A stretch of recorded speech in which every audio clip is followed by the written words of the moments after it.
Good morning dear students, class 10th biology.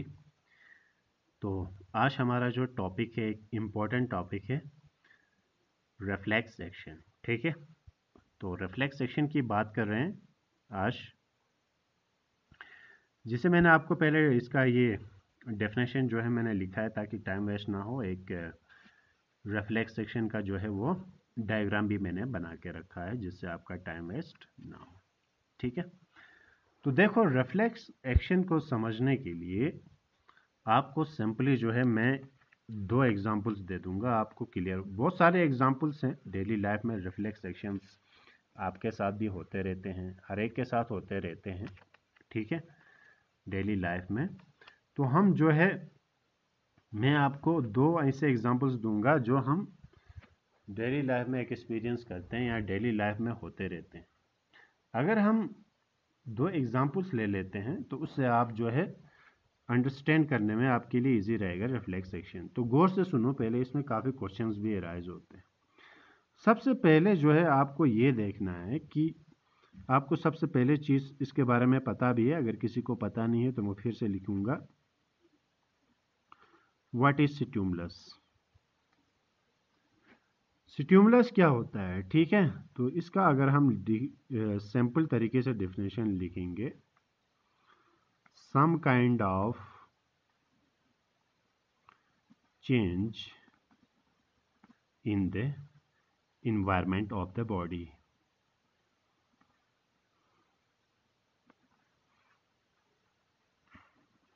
गौर से सुन लेना आप लोग। तो रिफ्लेक्स एक्शन का मतलब होता है some kind of change in the environment of the body. इसका मतलब हो गया हमारे बॉडी के एनवायरनमेंट में किसी भी किस्म का चेंज, उसको हम बोलेंगे, यानी हमारे बॉडी के एनवायरनमेंट में, हमारी बॉडी में, यानी हमारी बॉडी के इर्द गिर्द या हमारी बॉडी के के मतलब जो है आसपास, बॉडी के एनवायरनमेंट में कोई भी चेंज होना, उसको हम बोलेंगे इन्वायरमेंट, ये स्टिमुलस। ठीक है, अगर हम देखेंगे तो बहुत तरह के जो है रिफ्लेक्स एक्शन देखे गए हैं। अगर मैं दो एग्जांपल्स की बात करूंगा, एक करूंगा मैं आपको स्नीजिंग फॉर एग्जांपल, या आप कह सकते हैं स्नीजिंग का मैं लूंगा, स्नीजिंग। स्नीजिंग भी एक जो है वो रिफ्लेक्स एक्शन है। स्नीजिंग क्या होता है? छींकना। ठीक है, दूसरा अगर एग्जांपल हम लेंगे, फॉर एग्जांपल आप एक जो है हॉट प्लेट को टच कर रहे हैं, हॉट प्लेट को टच हुआ suddenly, hot plate,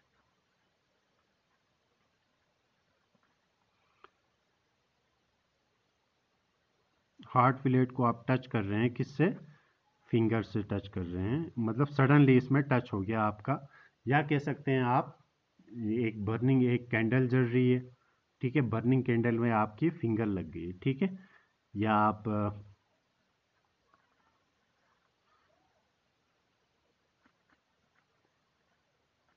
burning candle का भी ले सकते हैं। बहुत तरीके के एग्जाम्पल हैं।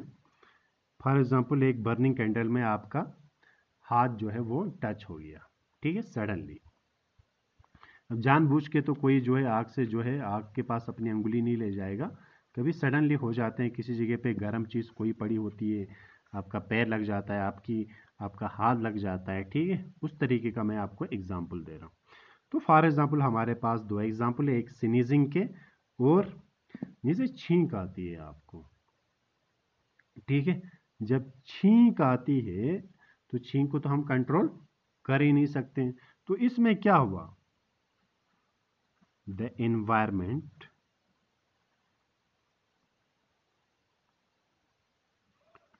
Inside my nose change.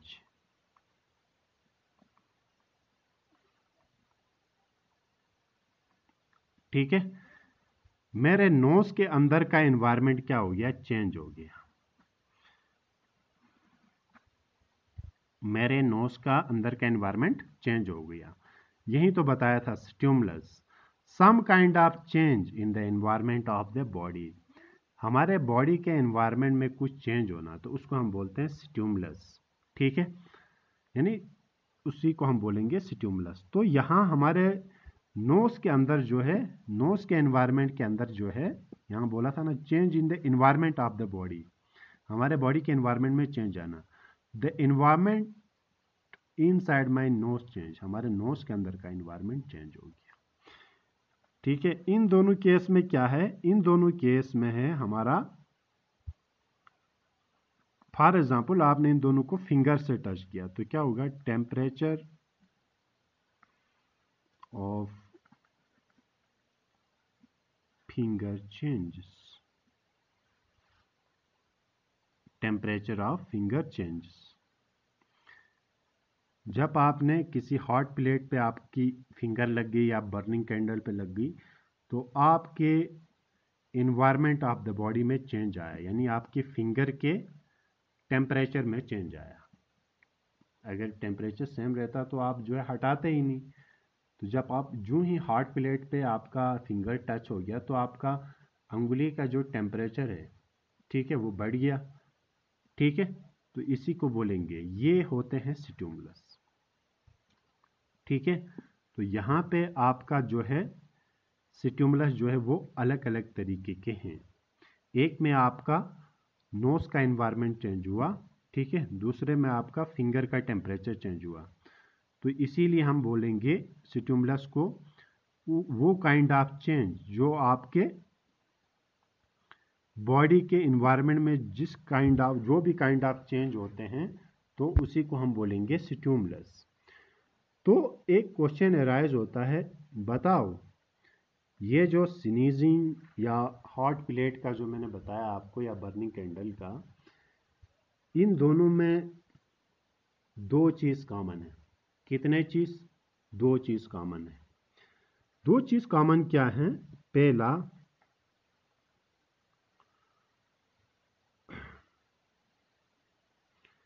पहला है, इसमें पहला कॉमन चीज़ क्या है?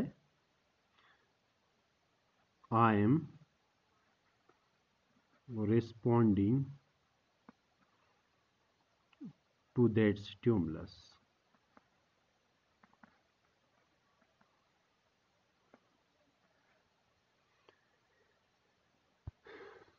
ठीक है, मैं स्टिमुलस के हिसाब से रिस्पॉन्ड कर रहा हूँ। ठीक है, जैसे यहाँ पे हॉट प्लेट, यानी यहाँ पे स्टिमुलस जो है आपका हीट है, तो मैं हीट के हिसाब से, स्टिमुलस के हिसाब से रिस्पॉन्ड कर रहा हूँ। दोनों चीज़ों में ये बहुत तरीके के हो सकता है। आपके स्टिमुलस पानी भी हो सकता है, ठीक है, स्टिमुलस जो है आपका विंड भी हो सकता है, स्टिमुलस आपका लाइट भी हो सकता है, ठीक है, हर तरीके से, हीट भी हो सकता है, बहुत तरीके के स्टिमुलस हो सकते हैं। तो पहला चीज़ इन दोनों में ये कॉमन है कि मैं स्टिमुलस के हिसाब से रिस्पॉन्ड कर रहा हूँ। दूसरी चीज़ क्या कॉमन दिख रही है आपको? सोचना, आप सोच लिया? चलो मैं बताता हूँ। These responses are involuntary. These responses are involuntary. Involuntary means यानी ये हमारे कंट्रोल में नहीं है, ये हमारे कंट्रोल में नहीं है। तो ये दो चीज़ कॉमन है किस में? Reflex action. तो इन्हीं को तो हम बोलते हैं रिफ्लेक्स एक्शन।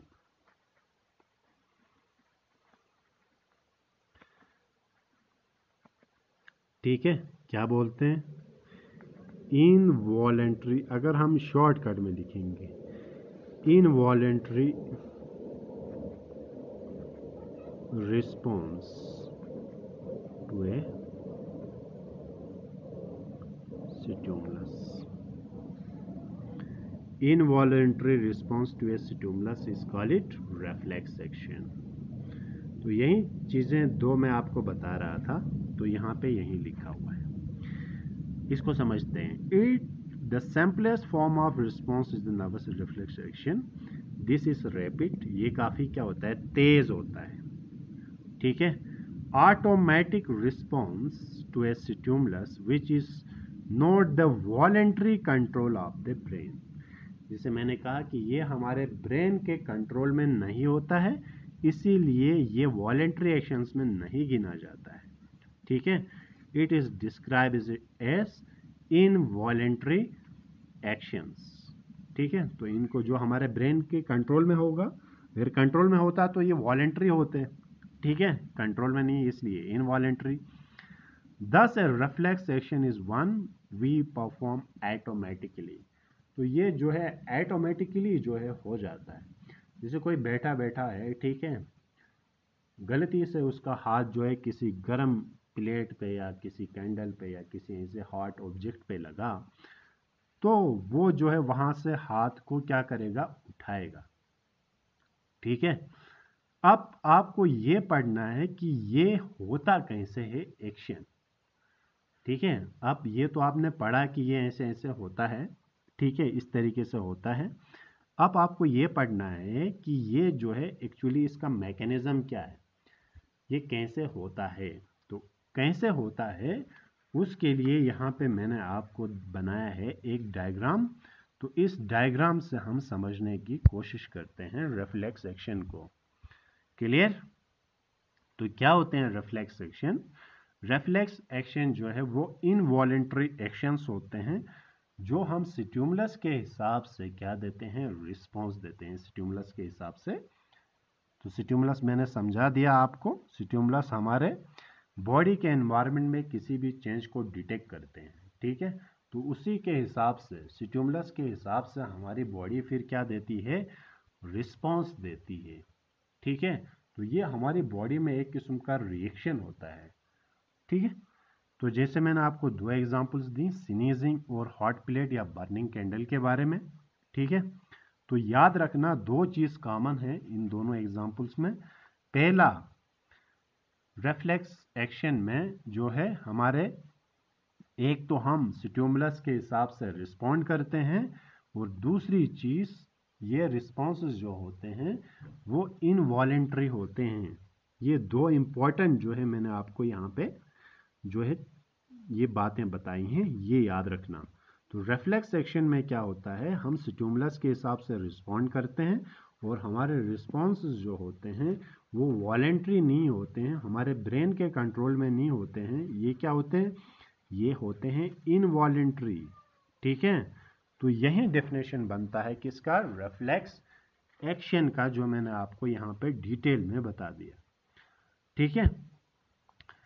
तो अब हमें ये समझना है, सबसे मेन क्वेश्चन ये इराइज होता है, ठीक है, कि ये जो रिफ्लेक्स एक्शंस होते हैं, ठीक है, ये कैसे जो है परफॉर्म करते हैं, फंक्शन मतलब इसका मैकेनिज्म क्या है। देखो फॉर एग्जांपल ये हाथ है, आप पूरा बना सकते हैं, यहाँ से आप जो है फिंगर्स बना सकते हैं, ठीक है, ऐसे बात है।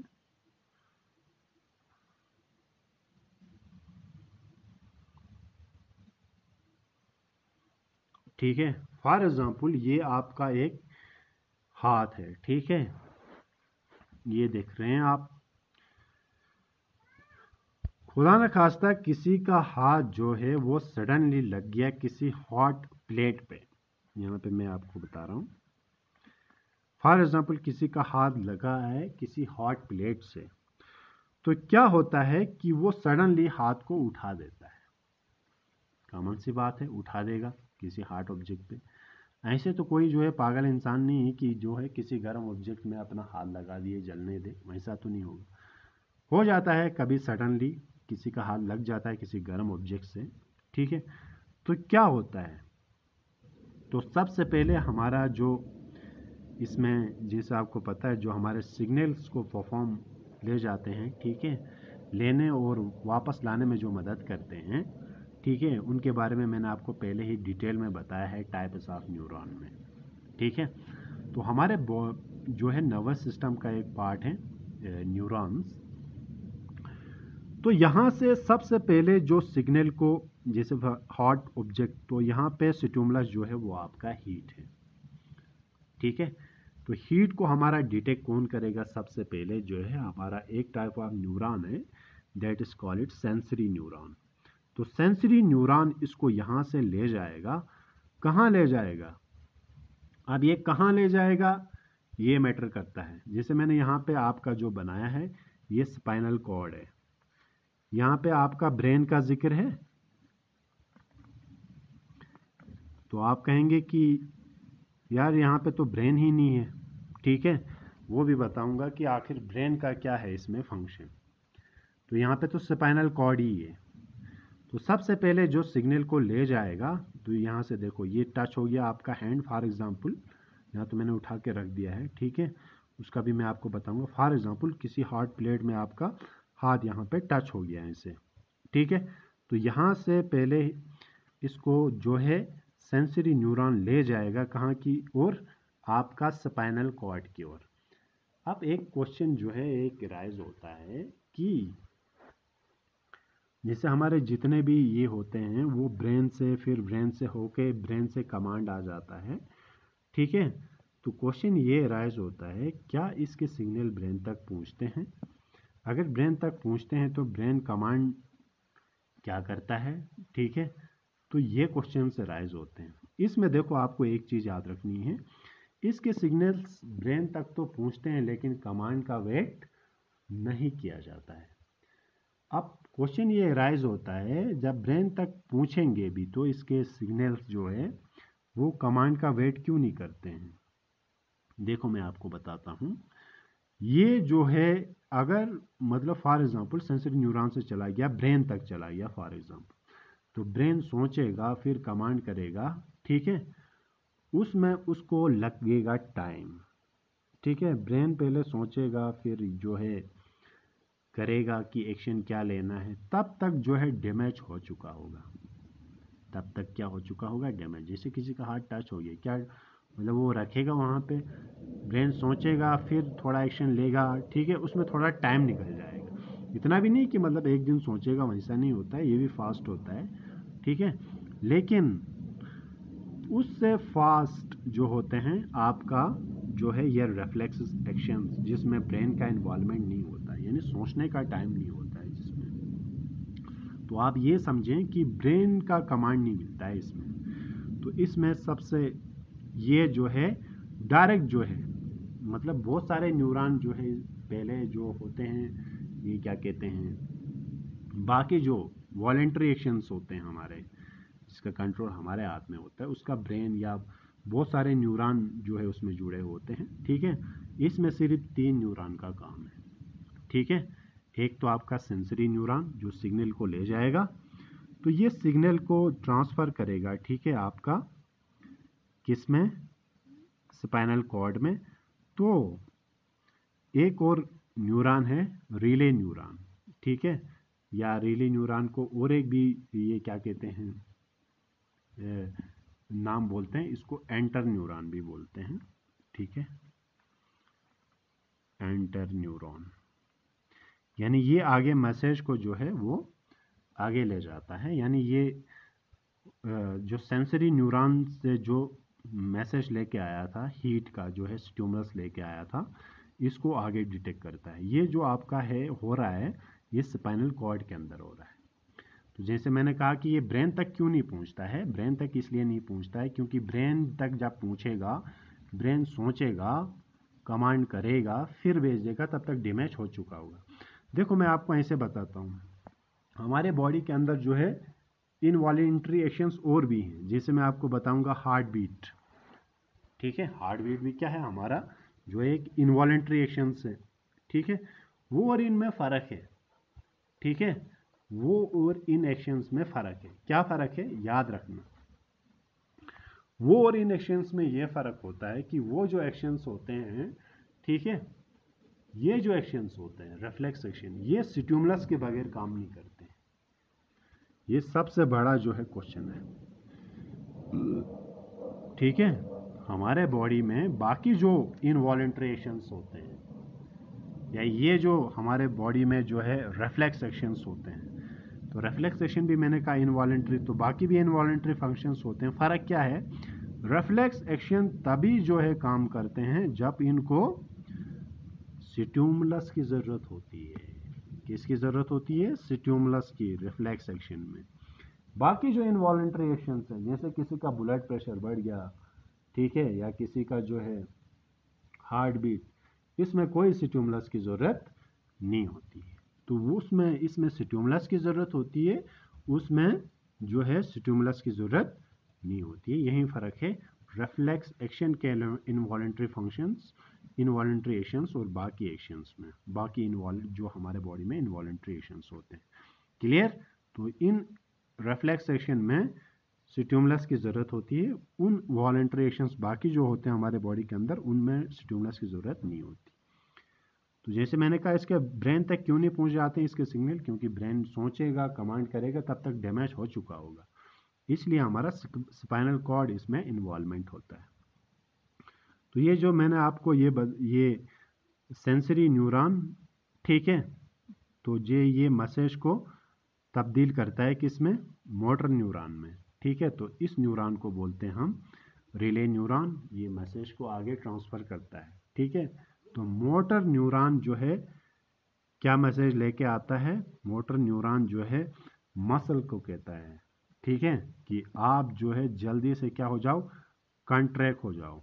जो ही ये ऐसे कंट्रैक्ट हो जाएगा, हमारा हाथ यहाँ से लिफ्ट हो जाएगा, यानी यहाँ से हम हार्ट प्लेट में ऐसे बैठा है आपका, ठीक है, हाथ ऐसे लगा हुआ है टच, जो ही वहाँ से मैसेज आएगा तो आप हाथ को ऐसे हटा देंगे।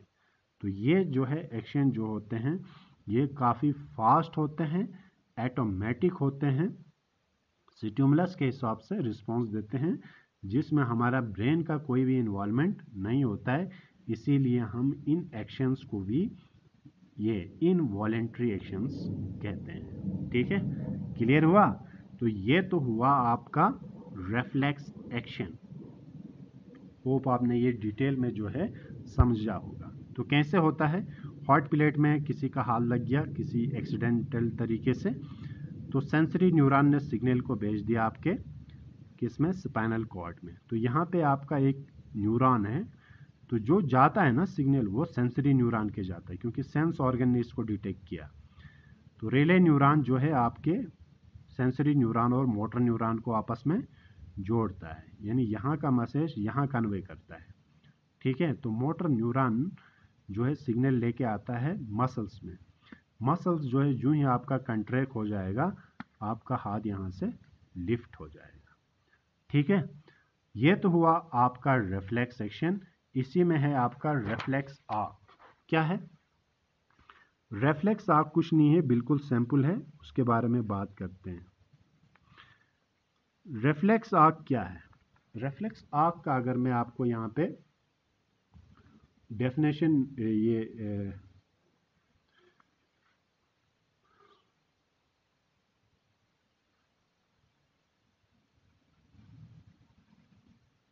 इसका हम अगर डेफिनेशन लिखेंगे रिफ्लेक्स आर्क का,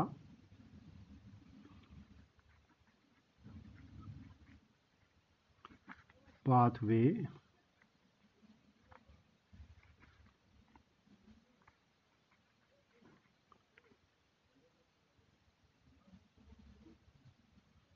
along which the impulse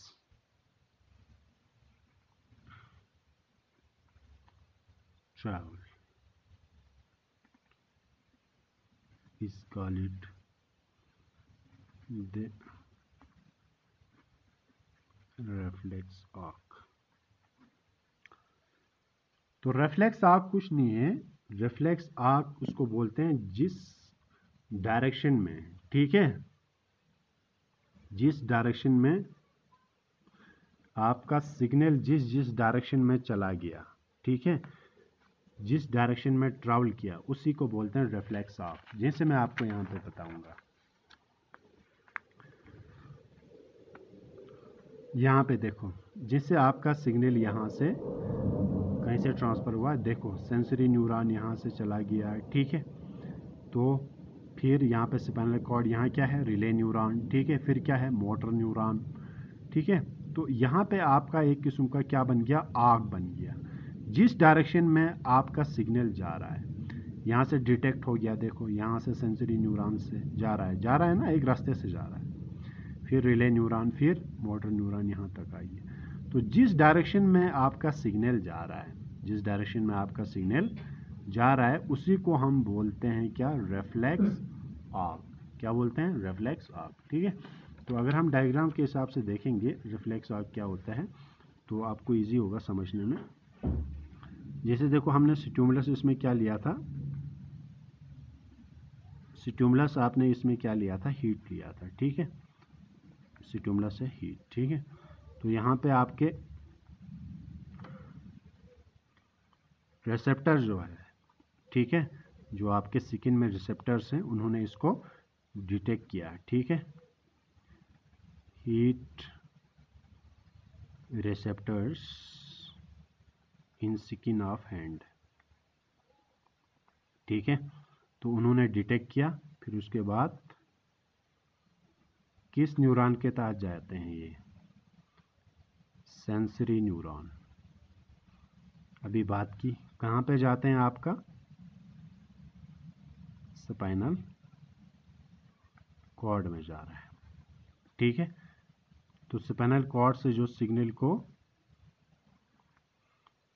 वापस लाएगा, यहाँ पे जैसे मैंने आपको बताया, इन दोनों को जो आपस में कनेक्ट करते हैं, इसको बोलते हैं रिले न्यूरॉन।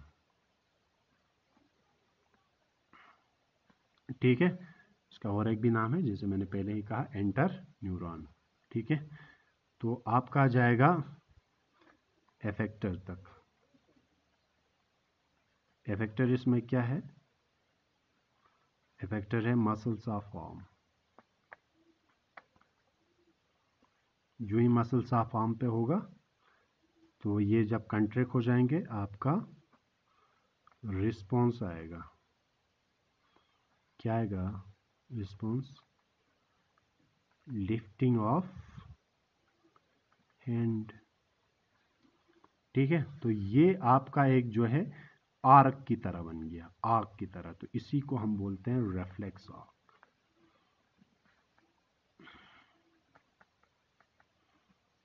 क्या बोलते हैं, रिफ्लेक्स आर्क। ठीक है। तो क्लियर हुआ ये।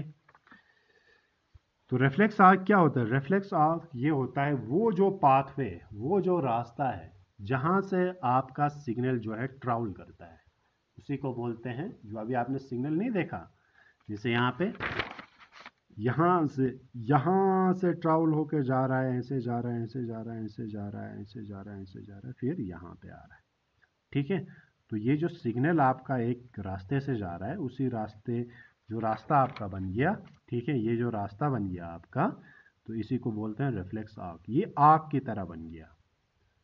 ठीक है। एक आर्क आप मैथमेटिक्स में नहीं पढ़ते हैं, आर्क। ठीक है। एक आर्क की तरह बन गया, तो इसी को हम बोलते हैं फिर रिफ्लेक्स आर्क बोलते हैं।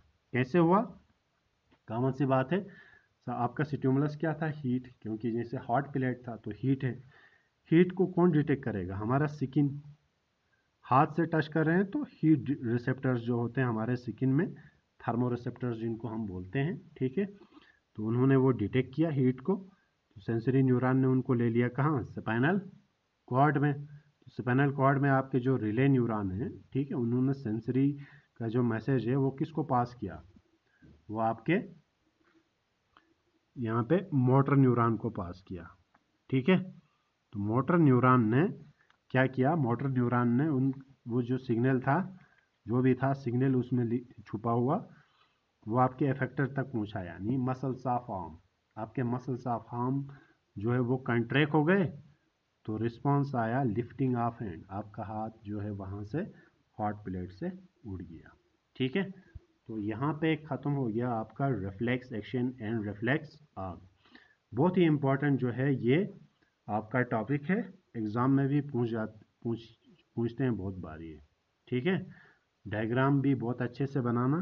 ठीक है। रिफ्लेक्स एक्शन और रिफ्लेक्स आर्क दोनों का डायग्राम अच्छे से बना लेना, एग्ज़ाम में भी आता है डायग्राम बनाने के लिए। ठीक है। तो आज के लिए इतना ही। ओके, टेक केयर, अल्लाह हाफ़िज़।